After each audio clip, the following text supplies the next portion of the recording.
প্রত্যেক রাষ্ট্রই একটি দেশ, আবার প্রত্যেক দেশ একটি রাষ্ট্র না। বাংলাদেশ এখনো একটি রাষ্ট্র হিসেবে যে মাথা উঁচু করে দাঁড়ানো সেই পর্যায়ে এখনো আসেনি।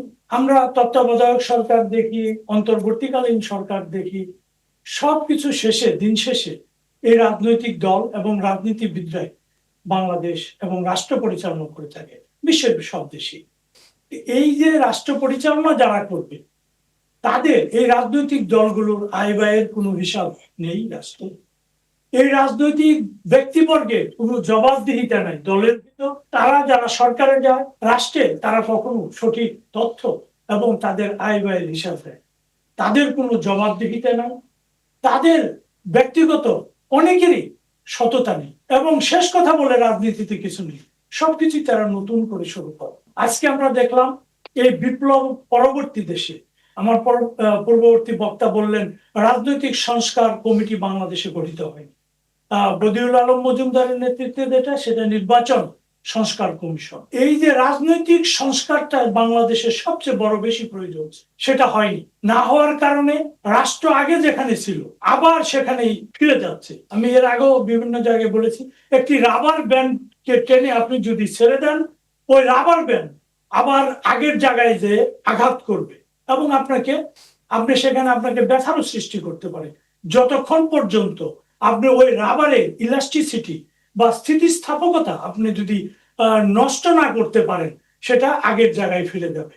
বাংলাদেশের রাজনীতির পরে আমরা ভেবেছিলাম যে এই যে পরিবর্তন সংস্কার সেটা হবে, সেটা হয়নি। না হওয়ার কারণে সেটা আবার আগের জায়গায় ফিরে যাচ্ছে, এবং তার চেয়ে খারাপ হবে রাজনৈতিক যে পরিবেশ, তারও আভাস এখন পাওয়া যাচ্ছে। এখন নির্বাচন কমিশন, সেখানে কোনো সমতল ভিত্তি এখনো তৈরি হয়নি। যারা আগে এই নির্বাচন কমিশনে ছিলেন, নির্বাচন সংশ্লিষ্ট ছিলেন, তারা ভুয়া ভোটার করেছেন, তারা দিনের ভোট রাতের করেছেন, তারা ভোটবিহীন নির্বাচন করেছেন, সরকারকে ফ্যাসিস্ট করতে করেছেন। তারা বিভিন্ন মিডিয়া করেছেন, যারা বললেন অমুকে ভালো লেখেন, অমুকে ভালো লেখেন।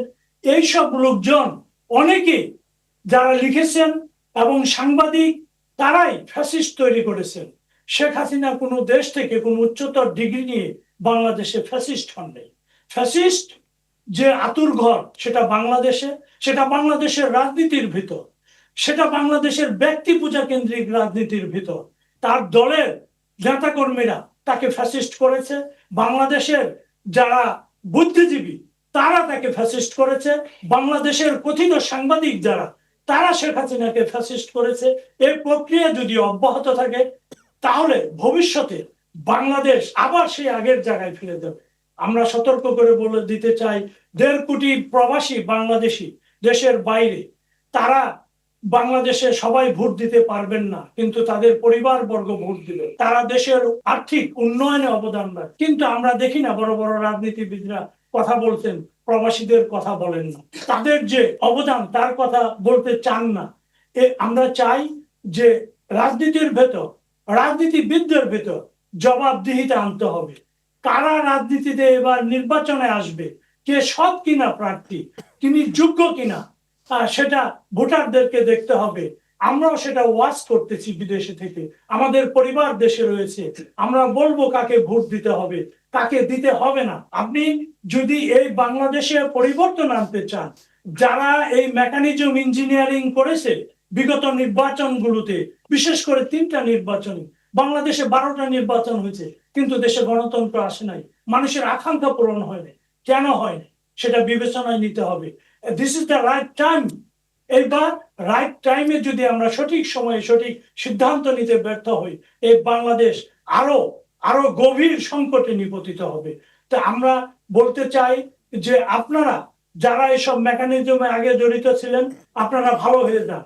এসব মেকানিজমে যদি নিজেদেরকে নিয়োজিত করেন, ছোট দল বলে অবজ্ঞা করেন, এবং অন্যদেরকে সমান তালে যদি আপনারা চলতে না দেন, তাহলে আগে যারা ছিল তাদের যে ভাগ্য নির্ধারিত হয়েছে অভ্যুত্থানের পর, আপনারাও সেই পথেই ধাবিত হবেন, সেই পথেই আপনাদেরকে প্রস্থান করতে হবে। কাজে বি কেয়ারফুল। আপনারা একটা সুষ্ঠু এবং জবাবদিহিমূলক একটা সুন্দর অবাধ নিরপেক্ষ নির্বাচনের আয়োজন করেন, যেখানে সবাই তাদের সমান অধিকার প্রয়োগ করতে পারবে। আমরা দেখতে চাই একটি সুন্দর বাংলাদেশ। এই বাংলাদেশে গণতন্ত্র হবে, সাম্য আসবে, বৈষম্য দূর হবে, ইনসাফের বাংলাদেশ আমরা দেখতে চাই।